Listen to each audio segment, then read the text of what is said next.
Imagine typing 90 characters a minute. No keyboard, no dictation. You are doing it entirely with your mind. Human intent is now communicating directly with machines, and it is happening in under 10 milliseconds. That is real-time translation from a single neural spark to a digital action on a screen. For decades, individuals with severe paralysis or ALS have been trapped inside their own bodies. They have fully functioning minds that are completely cut off from interacting with the physical world around them. Historically, assistive communication meant relying on exhausting mouth-held styluses or eye-tracking screens that fail the second you step out into the sunlight. Capturing the most basic commands required a massive physical mess of sensors and wires. We have finally reached the point where a failing physical body no longer has to be a prison for the human mind. To understand how a brain-computer interface achieves this, look at the closed-loop system. Neurons in your brain fire electrical sparks, representing your intentions. A sensor captures that raw, chaotic activity. An AI algorithm filters out the noise, and the system outputs a clean digital command. Extracting that data requires a choice.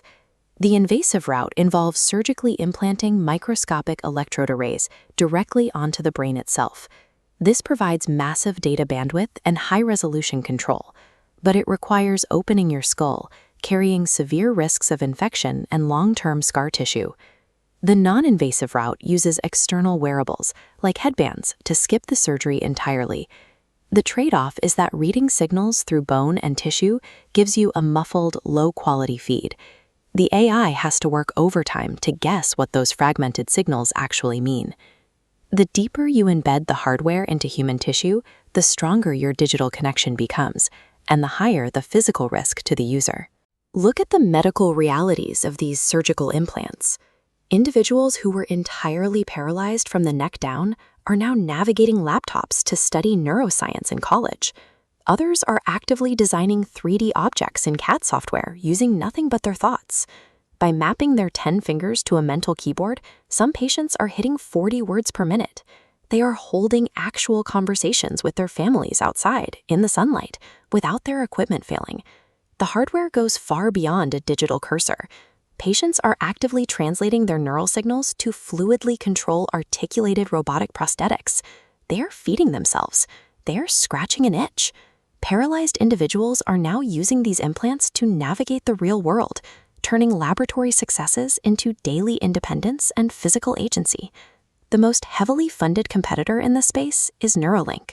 Backed by Elon Musk, the company culled in $650 million in 2025 alone and currently has over 20 human test subjects enrolled in global trials. They are competing against veterans like Blackrock Neurotech. Blackrock has been implanting devices for over a decade and holds the current world record for thought-to-text communication, boasting 94% accuracy. Synchron takes a completely different physical approach. Rather than opening the skull, they navigate a stent-like device up through the jugular vein to reach the brain, bypassing open skull surgery entirely. Meanwhile, Paradromics is pushing for pure bandwidth.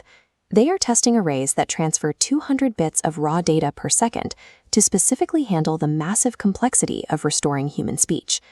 While the medical sector navigates FDA trials, the consumer market is skipping the surgery. Meta is selling a $799 wearable wristband that intercepts nerve signals in your arm, letting you casually scroll and click through digital interfaces without a phone. The $168 billion market projection signals a transition where human thought itself is becoming a commercial asset. The high-density sensors required to decode intentional movement also capture involuntary neural signatures. By monitoring areas like the amygdala alongside the motor cortex, these systems can decode your subconscious emotional responses and desires before you are even aware of them. Corporations and marketers can harvest this neural data to map exactly which visual stimuli trigger specific emotional states. They can use those precise biological blueprints to manipulate your consumer choices and heavily influence your political preferences. The threat scales into direct physical harm through an exploit known as neuronal flooding. If a malicious actor breaches a connected brain implant, they can start artificially overloading the targeted neurons with chaotic signals. This digital attack manifests physically. The victim can experience suddenly induced tremors, severe memory loss, or temporary cognitive impairment. An unauthorized user can remotely degrade your actual brain function, and the resulting symptoms look exactly like natural cognitive decline. The military sector sees the tactical value here. The U.S. Department of Defense recently increased its neurotech research budget by 40%. The rest of the globe remains entirely legally exposed to data harvesting. By 2030, direct brain-to-machine connection will be a normal part of daily life. We have a brief window to build the necessary legal and ethical safeguards before humanity permanently wires its consciousness directly to the grid.